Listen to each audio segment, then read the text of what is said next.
Hai semuanya, welcome to Get Slowness Channel. Kali ini gue pengen ngebahas soal gimana caranya gue dapetin skor IELTS 8, tapi itu overall ya.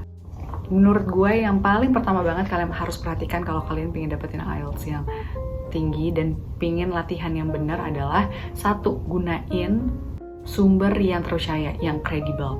Yang kredibel adalah sumber-sumber soal yang disediakan oleh institusi atau lembaga resmi dari IELTS itu sendiri. Pertama, bisa British Council, yang kedua bisa IDP, dan yang terakhir bisa Cambridge. Nah, sebenarnya kalau kalian buka websitenya, atau kalian klik search aja lah di Google gitu tentang IELTS exam, Cambridge atau apa, itu bisa langsung keluar. Dan gue nggak saranin banget pakai contohnya kayak IELTSonlinetest.com, jujur dulu gue pernah make, tapi again itu sebenarnya nggak kredibel karena soal-soal yang dikeluarin di IELTSonlinetest.com itu bukan soal-soal yang pernah dipakai untuk tes IELTS beneran gitu loh. Jadi kita nggak pernah tahu juga nih sebenarnya skor gue beneran bagus atau jelek sih gitu. Oke, jadi yang paling pertama banget pakai sumber soal yang benar, dan kalian bisa beli bukunya di Gramedia, di mana kayak toko buku manapun. Tapi kalau kalian mau yang gratis, sebenarnya bisa. Dulu gue pakai IELTSlucky.com.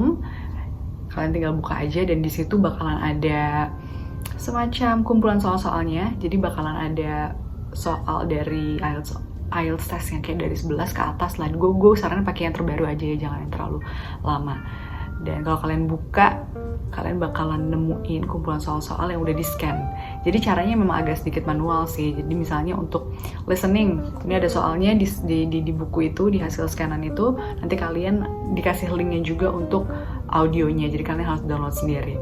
Terus untuk reading juga sama gitu. Kalian tinggal jawab, ya kalian harus pakai kertas sendiri atau pakai laptop sendiri untuk nulis jawabannya.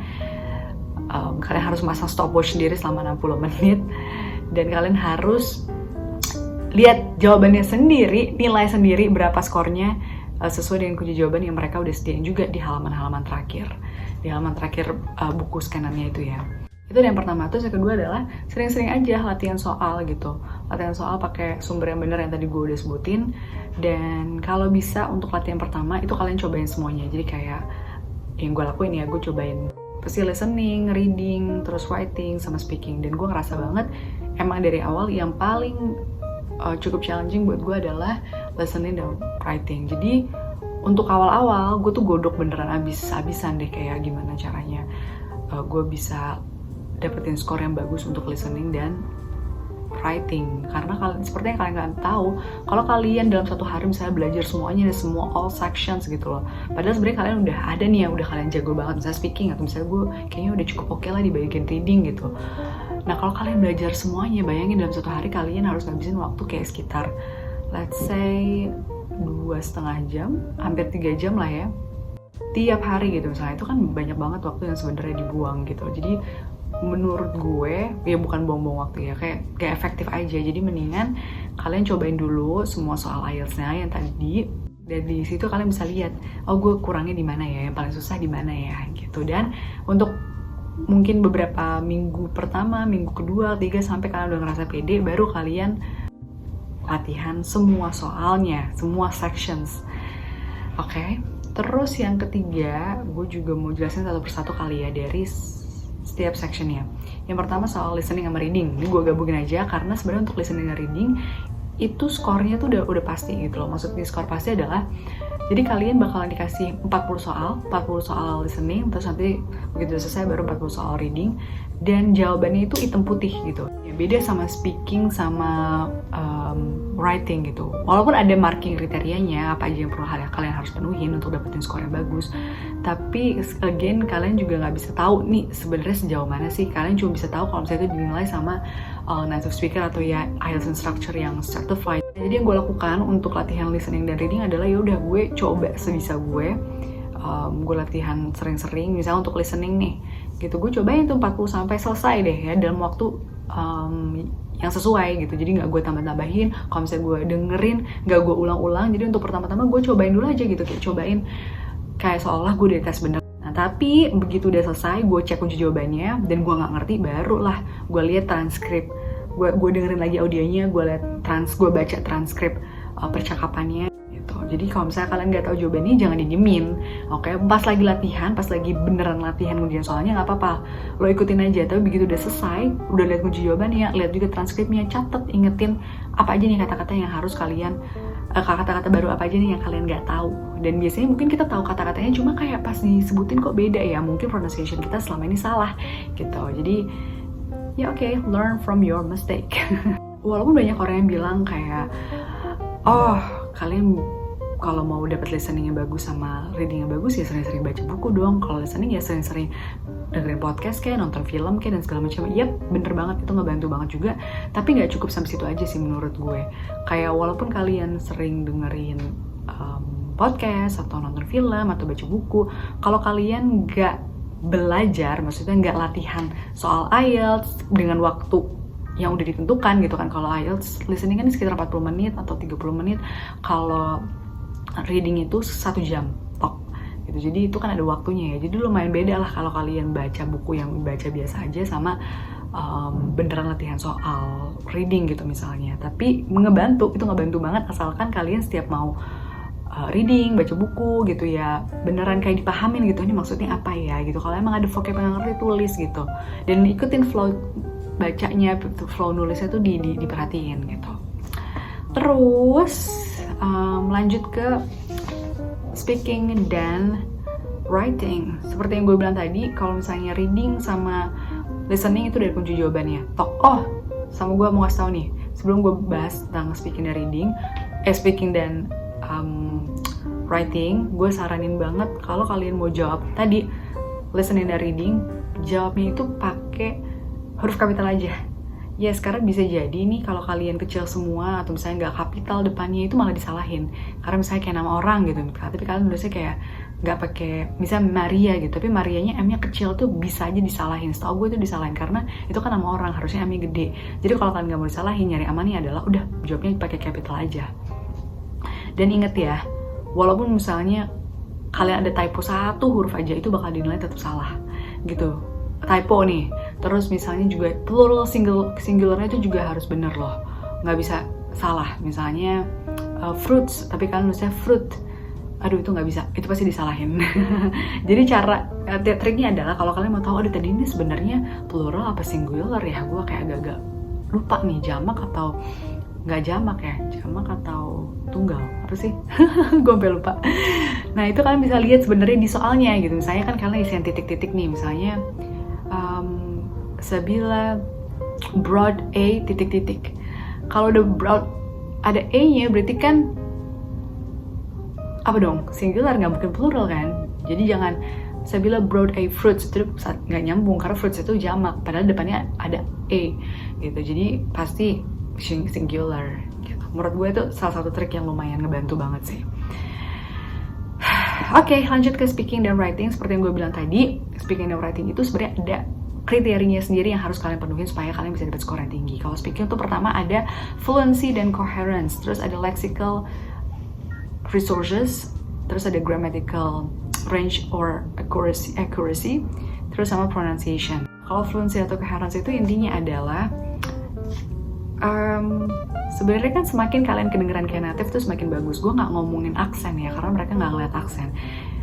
Yang maksudnya di fluency di sini adalah natural aja gitu ngomongnya, nggak kayak robot, nggak kayak lo ngafalin jawabannya, nggak kebanyakan nggak kebanyakan correct yourself kayak misalnya maksud gue I mean apa segala macam. Sebenarnya bisa aja boleh, tapi do it in a natural way dan jangan keseringan ngoreksi diri sendiri karena dikiranya kayaknya lo nggak pede sama jawaban lo dan nggak paham betul sama pertanyaannya gitu. Sebenarnya boleh aja misalnya kalian pertanyaan nggak jelas, boleh lo sebenarnya nanya, tapi jangan keseringan juga karena dikiranya nanti lo nggak paham apa yang diomongin. Atau misalnya kalau kalian mau mengoreksi diri kalian sendiri karena misalnya kalian ngerasa grammar gue harus pakai gini, ya benerin aja, cuman jangan terlalu sering juga karena takutnya nanti malah kalau lo kebanyakan benerin, pesan atau jawaban yang pengen lo sampein nggak secara sepenuhnya tersampaikan gitu loh, malah jadi kayak ribet ngebenerin aja. Terus untuk lexical resources itu maksudnya kayak kosakata. Nah di sini juga banyak orang yang mikir semakin kosakata canggih yang lo pakai, yang sulit, yang kayak akademis banget, itu semakin tinggi skor lo. Sebenarnya nggak dilihat seberapa susah atau seberapa kompleks penguasaan kosakata lo. Tapi yang paling penting adalah again kayak sama aja kayak Indonesia gitu kan. Lo ngomong, apakah lo harus selalu pakai kata-kata yang kompleks ya untuk tahu sebenarnya lo native speaker atau bukan, seberapa bagus lo berbahasa Indonesia atau enggak, kan enggak. Terus yang ketiga adalah grammatical range or accuracy. Nah kalau grammatical range ini adalah sebenarnya juga kalian gak usah pakai semua grammar ya kan, present tense, past tense itu kayaknya normal-normal aja tuh. Misalnya kayak grammar yang kompleks banget yang sebenarnya nggak cocok untuk digunain sama kalimat atau jawaban yang pingin kalian ucapkan gitu loh. Jadi sebenarnya grammar itu juga lebih kayak harus akurat juga gitu loh, nggak cuma range-nya aja yang banyak, tapi ya range again yang dipakai adalah ini sesuai nggak sih lo mau ngomong misalnya kemarin gue ke Bandung gitu, last year yesterday I went to Bandung ya kan, bukan yesterday I go to Bandung karena itu salah gitu, karena kan lo ngomongin masa lampau berarti pakai past tense dong gitu loh. Jadi tapi nggak usah yang harus yang ribet atau gimana, asalkan kalian pakai grammar, penggunaan grammarnya tepat dan sesuai gitu kan sama kalimat yang ingin kalian sampaikan, ya udah cukup gitu sebenarnya. Kalau misalnya makin ribet malah nanti disalahin, dan ribet terus salah ya jadi malah salah gitu kan. Keep it simple. Terus yang terakhir adalah pronunciation. Nah itu dia juga menurut gue, makanya tadi gue bilang yes, ngebantu banget, bener-bener ngebantu banget kalau lo sering nonton film, lo sering baca buku, ya nonton film, dengerin podcast gitu kan. Karena itu bakal ngebantu lo untuk tahu gimana sih cara menyebutkan kata-kata dalam bahasa Inggris. Ya mungkin tulisannya kayak gitu, tapi kan pelafalannya berbeda gitu. Jadi ingat pronunciation juga sangat dinilai. Dan keempat kriteria itu memiliki andil 25% dalam menentukan skor kalian. Jadi kalian harus perhatikan semuanya kalau kalian mau dapat skor yang tinggi. Dan yang terakhir adalah writing. Jujur ini menurut gue yang paling susah karena gue sendiri writingnya gak begitu bagus ya. Tapi sebagai informasi aja, kalau writing itu yang dinilai adalah task achievement, coherence cohesion, lexical resources sama kayak speaking. Terus ada grammatical range and accuracy, sama juga kayak speaking. Nah kalau task achievement, jadi buat yang belum pernah ngambil tes IELTS nih, gue kasih contoh. Jadi soalnya itu ada 2. Yang pertama task 1 itu lo kayak bakal dikasih semacam, bisa macam-macam. Task 1 itu intinya adalah tentang data. Jadi entah itu datanya dalam bentuk diagram, tabel, pie chart. Terus yang kedua adalah soal biasanya statement, terus kalian akan ditanya lo setuju apa nggak setuju, atau disadvantage and advantage ya kan dari suatu statement. Discuss both views, jadi kalau lo disagree kenapa, agree kenapa, itu dua-duanya harus dibahas. Bisa jadi kayak gitu juga, jadi lo nggak bisa cuma milih salah satu tuh, lo harus jawab dua-duanya. Nah makanya tadi balik lagi ke task achievement. Jadi yang paling penting adalah begitu lo dikasih pertanyaan, lo bisa ngejawab nggak pertanyaannya. Karena banyak orang yang mungkin udah fokus, wah gimana nih gue pakai grammar yang susah nih, gimana gue pakai kata-kata yang segala macam ribet segala macam. Sebenarnya yang paling pertama yang harus perhatian adalah ini ada pertanyaan, jawabnya lu jawab pertanyaannya gitu loh. Harus jangan kemana-mana. Misalnya kayak lo balik lagi ya ke task 1, misalnya lo dikasih soal tentang maps, dan ingat kalau task 1 itu tuh lo nggak bisa ngasih opini, lo bener-bener cuma disuruh ngejelasin aja apa yang ada di diagram atau maps itu. Dan biasanya yang bisa kalian lakukan adalah strukturnya. Yang pertama itu rephrase soalnya pakai bahasa kalian sendiri. Kalau bisa diganti pakai sinonim diganti, tapi kalau nggak bisa nggak usah. Terus yang kedua adalah kalian harus kasih, nggak harus sih, tapi intinya ini tips aja.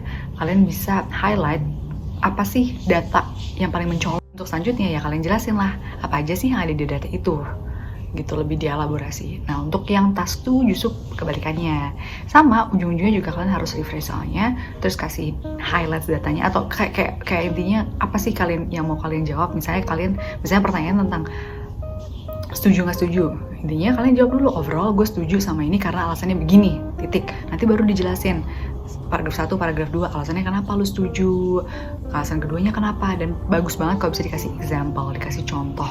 Dan biasain sebelum jawab writing, sebelum kalian jawab soal untuk writing, paling bagus kalau kalian kasih plan dulu. Jadi kalian struktur dulu nih, kira-kira gue mau jawab apa ya? Yang tadi gue bilang, strukturnya berarti gue pinginnya, misalnya untuk task 1, ini apa nih ya yang pengen gue bahas, pengen gue highlight dari data ini.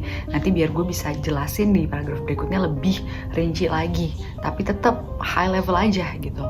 Terus untuk yang task tuh juga sama gitu, intinya gue pengen setuju apa nggak setuju ya. Kalau gue setuju, apa ya kira-kira alasannya, distrukturin dulu tuh. Dan kalau udah distrukturin, kasih juga contohnya, apa ya alasannya gue setuju, nggak setuju gitu. Karena again, 60 menit tuh sebenarnya nggak berasa banget loh, karena lo harus mikirin idenya, terus harus nulis, terus harus di-recheck lagi kan, apakah kalimat gue nyambung gak sih, ini masuk gak sih sama yang ditanyain, atau misalnya ada typo dan segala macam. Itu kan lo harus cek, dan at least lo butuh waktu 5 menit lah untuk mastiin bener-bener bahwa tulisan lo udah cakep.